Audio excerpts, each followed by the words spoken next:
بسم اللہ الرحمن الرحیم۔ السلام علیکم، میں ہوں شیخ اللہ بخش ایڈوکیٹ۔ آپ دیکھ رہے ہیں میرا یوٹیوب چینل شیخ ٹاک آفیشیل۔ محترم ناظرین، سب سے پہلے میں حافظ نعیم الرحمان امیر جماعت اسلامی پاکستان کو امیر جماعت اسلامی پاکستان سلیکٹ ہونے پر استقامت کی دعا دیتا ہوں، کیونکہ کسی بھی ذمہ داری پر انسان کو مبارکباد نہیں بلکہ دل کی عطا گہرائیوں سے، صدق کے دل سے استقامت کی دعا دی جائے۔ حافظ صاحب، میں نے آپ کا بیان پڑھا جس میں آپ نے فرمایا تھا کہ حکومت کے خلاف فارم 47 کا درست نتیجہ دینے تک کے لیے تحریک جاری رکھی جائے گی۔ مجھے یہ بہت پسند آیا۔ یہ بہت خوشائن بات ہے کہ جماعت اسلامی اب اس جگہ میں جا رہی ہے جس پہ اس کو جانا چاہیے، کیونکہ ہمیشہ مدافعتی سیاست یہ ملک اور قوم اور خاص طور پر جماعت اسلامی کے خلاف ہے۔ سب سے پہلے تو جماعت اسلامی نے یہ بہت اچھا فیصلہ کیا کہ اس نے بغیر کسی شراکت داری کے، حصہ داری کے، کسی کا اتحادی حصے دار بن کے سیاست نہیں کی، بلکہ وہ اس الیکشن سے اپنے علیحدہ جھنڈے اور نشان اور اپنے بل بوتے پر اس نے الیکشن لڑا، اور ہم عوام کے جو ٹرن آؤٹ سے بہت خوش بھی ہوئے، لیکن چونکہ اوپر سے کتی چوروں سے ملی ہوئی ہے، لہٰذا انہوں نے صحیح طور پر ہمیں رزلٹ نہیں دیا۔ جیسا مولانا مودودی رحمہ اللہ نے فرمایا تھا کہ آپ لوگ الیکشن میں حصہ لیں، جو آپ لوگوں کے چند نمائندے سلیکٹ ہو کر اوپر آئیں گے وہ ایمانداری سے اور خوش دلی سے کام کریں گے، عوام کی خدمت کریں گے۔ ان کی خدمت کے جذبے کو دیکھ کر یقیناً عوام کو عقل آئے گی اور مزید ایسے لوگوں کو سلیکٹ کرے گی جو کہ ملک اور قوم کے لیے اور اسلام کے لیے بہتر ہوں گے۔ لیکن چونکہ میں نے پہلے کہہ دیا ہے کہ کتی چوروں سے ملی ہوئی ہے، یہ انصاف کے قاتل لوگ رزلٹ کو ہی روک دیتے ہیں، رزلٹ کو ہی رد و بدل کر دیتے ہیں۔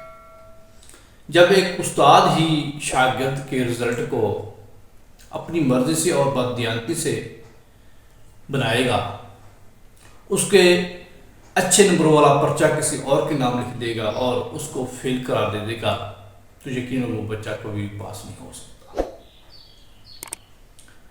ایک شرط ہے کہ اس کے رزلٹ پر مکمل نظر رکھی جائے۔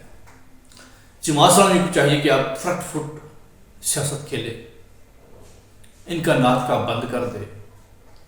جب تک جماعت اسلامی کو جن حلقوں میں جماعت اسلامی کو یقین ہو کہ یہ اس کے اپنے حلقے ہیں، اس میں سے جماعت اسلامی کے لوگ سلیکٹ ہوئے ہیں، ان حلقوں کا کمپلیٹ رزلٹ آنے تک تحریک جاری رکھے۔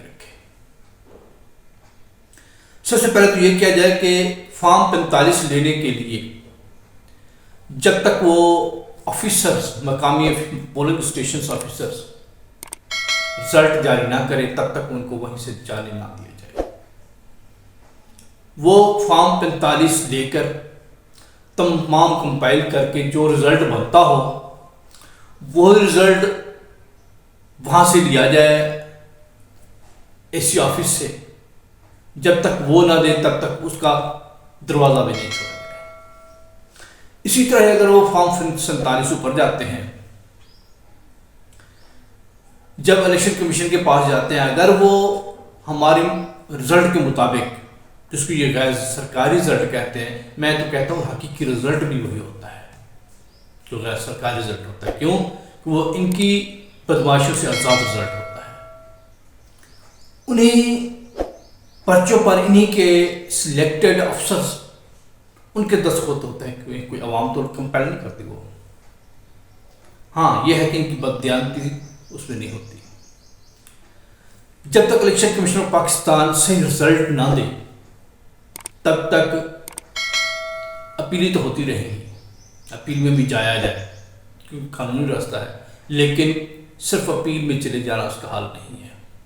کیوں کہ کچھ عرصہ چلنے کے بعد وہی اپیلیں خارج ہو جاتی ہیں، یا پھر ٹائم اتنا گزر جاتا ہے کہ پھر اگر وہ بندہ دوبارہ الیکٹ ہو کر اسمبلی میں بھی آئے تو اس کا کوئی فائدہ نہیں ہوتا. جب تک وہ فارم 47 کے مطابق رزلٹ نہ دے تو ان کے خلاف تحریک جاری رکھی جائے، اور تحریک بھی ایسی ہو کہ بڑے بڑے جلسے ہوں، بڑے بڑے دھرنے ہوں، تسلسل کے ساتھ دھرنے ہوں، تاکہ نہ یہ کوئی بجٹ پاس کر سکیں، نہ یہ کوئی عیاشیاں کر سکیں، اور نہ ہی سکوں سے یہ حکومت کر سکیں. تب جا کر یہ بہترین رزلٹ اور اچھا رزلٹ دینے میں راضی ہوں گے. ادروائز یہ کیا ہے، یہ جان بوجھ کر یہ طے کر لیتے ہیں کہ کس جماعت کو کتنی سیٹیں دینی ہے، کس جماعت کو کتنی سیٹیں دینی ہے.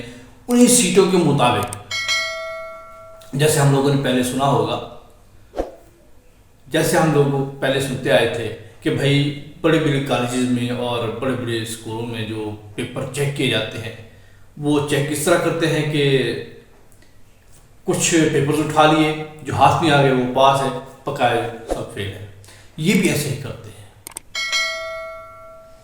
یہ بھی ایسے کرتے ہیں کہ جس پارٹی کے جتنا بھی رزلٹ ہو اس رزلٹ کو شو نہیں کرتے ہیں، یا اپنی مرضی سے اس کو اتنی سیٹیں دلا دی، اس کو اتنی سیٹیں دلا دی، اس کو اتنی سیٹیں دلا دی. یہ نانی بیڑا ہے، یہ کوئی رزلٹ تو نہیں ہے، یہ سیاست اور یہ حکومت سازی تو نہیں ہے.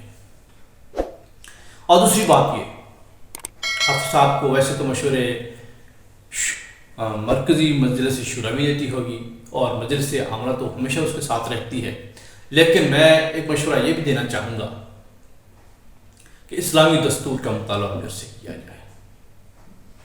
انہوں نے صرف قرارداد مقاصد کو دستور کا حصہ بنا کر ہمارے پر احسان کیا، جو کہ ناکافی ہے. دستور کے اندر، پی پی سی کے اندر، اسی طرح فیملی جو لاز ہیں ان کے اندر بہت ساری شکیں ایسی ہیں جو غیر اسلامی ہیں. بے حیائی کے اڈے عام ہیں، جوئے خانے عام ہیں، شراب کے اڈے عام ہیں، سود خوری چل رہی ہے. مقصد کہ کوئی ایسی برائی نہیں جو پاکستان میں اپنے زور و شور سے نہ چل رہی ہو. اور حکومت کے کارندے یہ صرف اور صرف عیاشیوں میں، بینک بیلنس بڑھانے میں اور اپنے فارن ٹرپس کے لیے سرگردہ رہتے ہیں. ان کی کوئی دلچسپی نہیں کہ یہ عوام کی خدمت کرے. یہ بس یہ سوچتے رہتے ہیں کہ کس طرح عوام کے حق پہ ڈاکہ ڈالا جائے، کس طرح عوام کا خون نچوڑا جائے. اب سیدھی سی بات ہے کہ بجلی کی کھپت میں کمی آئی ہے، کیوں کہ لوگوں نے زیادہ سے زیادہ سولر سسٹم استعمال کرنا شروع کر دیا ہے. لیکن حکومتی لوگوں کے شیطانی دماغ نے پھر سوچا یہ تو پھر ہمارے چنگل سے نکلتے جا رہے ہیں، جو کہ ہم اپنی منمانی کرتے ہوئے بجلی کے بلوں میں اپنے مختلف قسم کے ٹیکس ڈال لیتے تھے، اب تو وہ نہیں ڈال سکیں گے. پھر انہوں نے کیا کیا کہ پھر انہوں نے یہ سوچا کہ جی سولر سسٹم پر ٹیکس لگایا جائے، کس طرح کسی نہ کسی طرح سے آمدنی رکنے نہ پائے اور ان کے اڑے تلے پورے ہوتے رہیں. اگر جماعت اسلامی فرنٹ فٹ کی سیاست کھیلے گی، مدافعانہ سیاست سے باہر نکلے گی، کارکنان کی بہترین تربیت کرے گی، جب تک مرنے مارنے پہ نہیں آئیں گے، اپنا حق چھیننے پر نہیں آئیں گے، یہ لوگ دینے والے نہیں ہیں. لہٰذا جماعت اسلامی کو چاہیے کہ ایسی سیاست کھیلے جس میں عوام کو یہ اعتماد حاصل ہو جائے کہ جماعت اسلامی ہی عوام کے دکھ کا مداوع کر سکتی ہے. اس دھج سے کوئی مقتل میں گیا وہ شان سلامت رہتی ہے. یہ جان تو آنی جانی ہے، اس جان کی تو کوئی بات نہیں. یہ بازی عشق کی بازی ہے، جو چاہو لگا دو ڈر کیسا. گر جیت گئے تو کیا کہنا، ہارے بھی تو بازی مات نہیں۔ والسلام۔